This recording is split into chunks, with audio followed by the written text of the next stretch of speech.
Nggih Kanjeng, kalau masalah DIS itu sebenarnya gimana itu? Sejarahnya gimana itu Kanjeng? Ya, ini kan sebenarnya kalau bicara tentang sejarahnya, di sini kan proses yang terjadi sejak awal kita mendirikan negara bangsa. Perlu diketahui terkait Surakarta ya, bahwa 1945-1946 persiapan itu usianya sudah 200 tahun, sebelumnya sudah ada. Nah, sekarang makin clear toh dengan pemberian gelar pahlawan kepada PP10 yang mana terbukti beliau melakukan konsolidasi dengan warga bangsa kita yang lain ya, dari seluruh elemen itu. Beliau pergi kemana-mana. Pada saat itu ya tentu belum tergambar ini mau kemana gitu. Tapi pada akhirnya kemudian kan terbukti bahwa ternyata beliau ini sedang menggalang kebersamaan. Nah, upaya PP10 ini kan kemudian diteruskan oleh PP11. Harus kita catat bahwa proses persiapan kemerdekaan yang dilakukan oleh elemen bangsa ini, termasuk adanya BPUPK, itu peran PP11 luar biasa, karena elemen penting dari BPUPKI itu adalah mayoritas dari keluarga besar Keraton Surakarta. Tetapi kemudian kan PP11 belum menuntaskan programnya, beliau ternyata lebih dulu dipanggil ke hadirat Tuhan Yang Maha Kuasa, sehingga panitia utama BPUPK itu kemudian kembali ke Solo dalam rangka untuk persiapan pemakaman dan persiapan jumenengan PP pengganti PP11 yaitu PP12. Nah, dalam proses di sini ada persiapan pemakaman dan jumenengan, BPUPK berganti nama menjadi PPKI kan gitu. Sehingga elemen kita di sana yang tertinggal itu cuma beberapa, antara lain adalah Mr. Supomo. Nah, itu semua nggak bisa dilepaskan dari sejarah. Kenapa kemudian ada daerah istimewa Surakarta? Karena kemudian Undang-Undang Dasar yang menjadi fondamen berdirinya negara Indonesia itu di dalamnya kan juga pasal 18 itu mengakui dan menghormati pemerintahan asli yang sudah ada sebelum berdirinya negara Indonesia. Tentu pemerintahan asli ini kan bertingkat-tingkat. Ada yang tingkatannya negari seperti Surakarta, tapi ada tingkatannya yang kecil di kabupaten kota maupun di tingkat yang lebih kecil lagi di beberapa wilayah Indonesia yang waktu itu Nusantara kan. Nah, balik ke Surakarta, setelah kemudian negara berdiri, sudah ada pengganti PP 11 yakni PP 12, lalu PP 12 kemudian juga mengikuti proses pembentukan negara ini. Semua sudah pada tahu, dokumentasi sudah banyak, yang kemudian adalah melahirkan negara baru dengan 8 provinsi dan 2 daerah istimewa, yaitu Surakarta dan Yogyakarta gitu. Nah, dalam perjalanan kemudian, karena memang namanya juga negara baru, masih mencari bentuk, elemen-elemen belum menjadi satu kesatuan yang sama, sehingga timbul perbedaan-perbedaan pendapat yang luar biasa gitu. Di antara perbedaan pendapat itu adalah termasuk perbedaan pendapat yang di Surakarta antara yang bahasanya sepakat dengan pemerintahan asli yang sudah ada tadi, dalam hal ini adalah dari daerah istimewa Surakarta, dengan gabungan antara Mangkunegaran dan Keraton Surakarta begitu. Tapi tentu juga ada yang menolak, hal yang biasa gitu.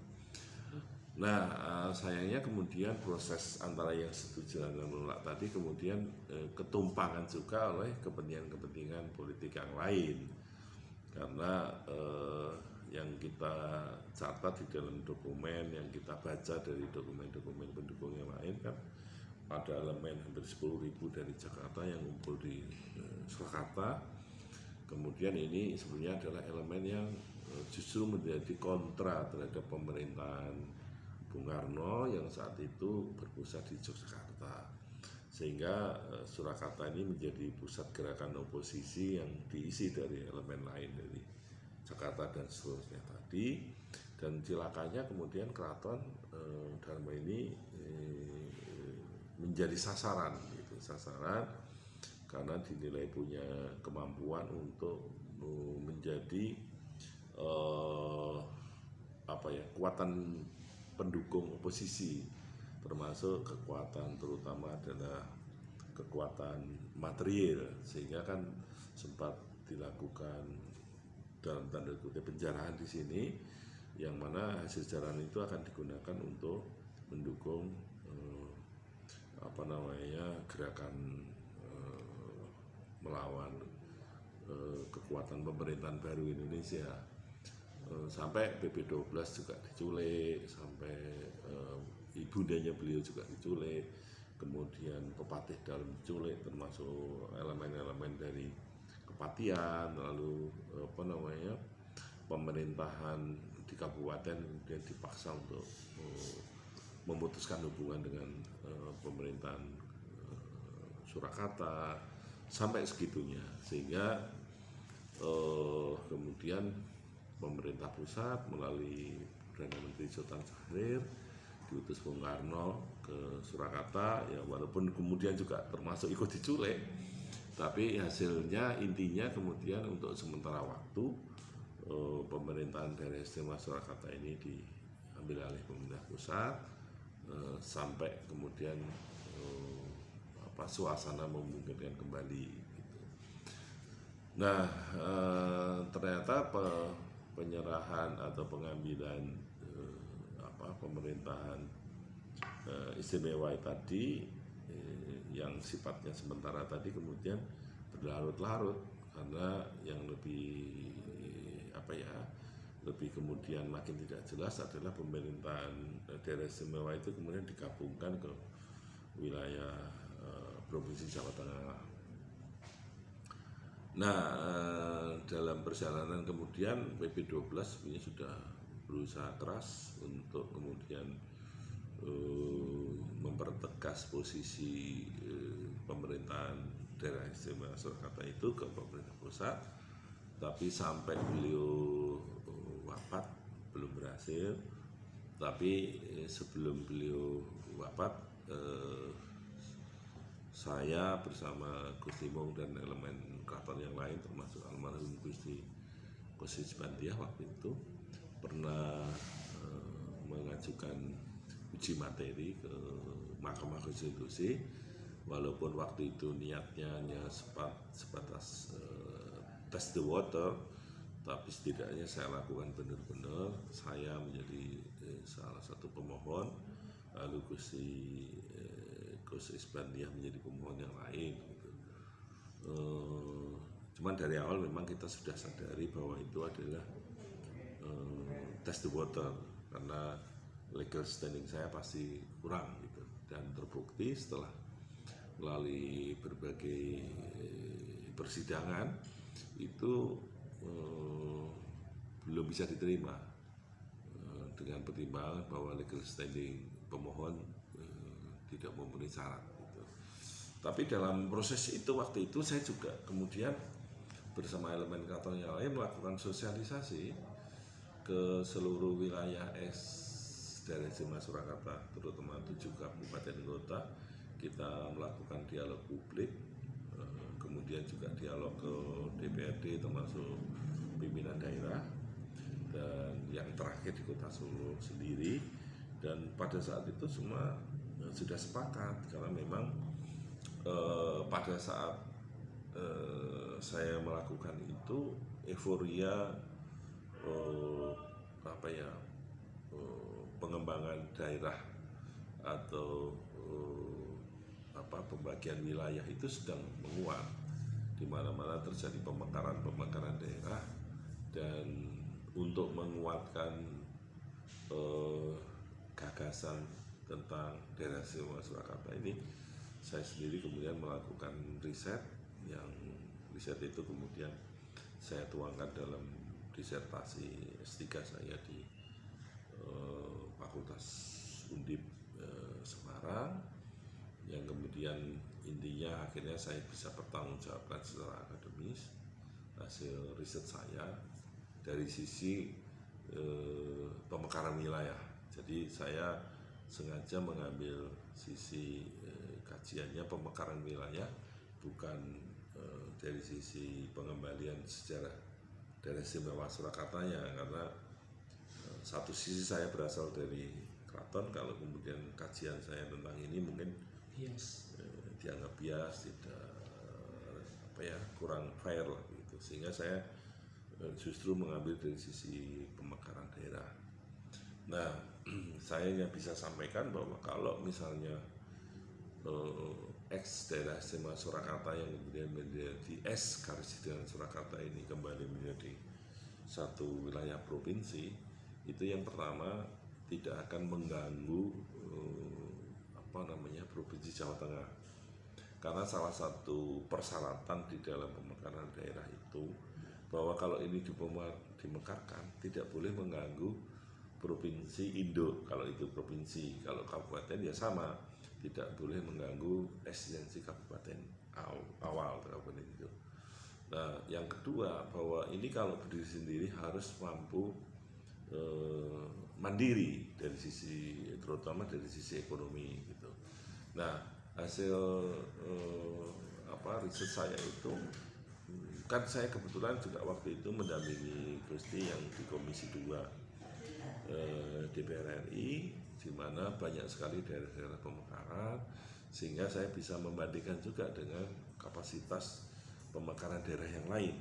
Dan wilayah ini kalau mekar menjadi provinsi, memang kemudian saya pastikan akan bisa mempercepat proses pembangunan dan percepatan kesejahteraan masyarakat gitu. Nah, bahwa ini juga bisa dilakukan melalui mekanisme daerah istimewa Surakarta, itu diskusi saya sama Gus Imo.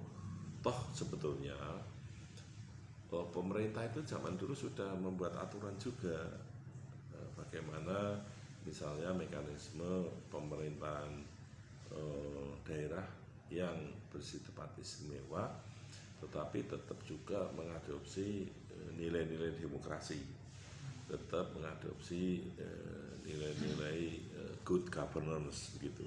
Nah, pemerintahan daerah istimewa Surakarta yang waktu itu kita dorong ke Mahkamah Konstitusi itu dengan konsep baru itu. Demokrasi tadi. Iya, jadi tidak murni istimewa yang seperti asal muasal dulu atau bahkan seperti Yogyakarta, tapi daerah istimewa yang tetap demokratis, tetap mengedepankan good governance gitu, sehingga harapannya ini kita akan menjadi daerah yang satu tetap menjaga nilai-nilai luhur kebudayaan, tetapi kita menuju manajemen pemerintahan provinsi daerah istimewa yang modern. Pada zaman itu kita belum sampai ke istilah digital gitu, tapi arahnya memang kemudian menuju ke paperless,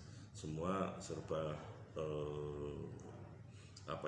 menjaga dan mendorong agar daerah ini menghormati sejarah dan kultural masa lalunya, tapi bisa melompat menuju masa depan seperti negara-negara dalam tanda kutip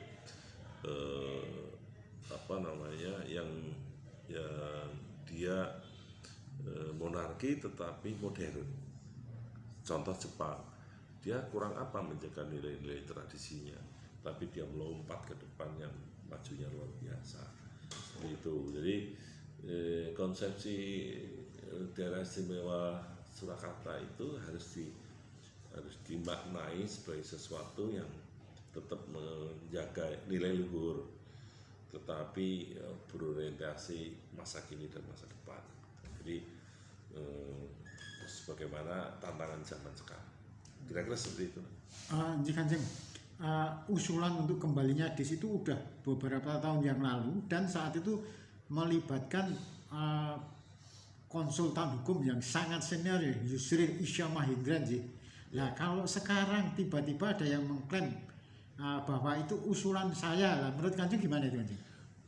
Sebetulnya dari sisi saya nggak ada masalah tentang itu, dalam arti orang boleh aja ngomong gitu.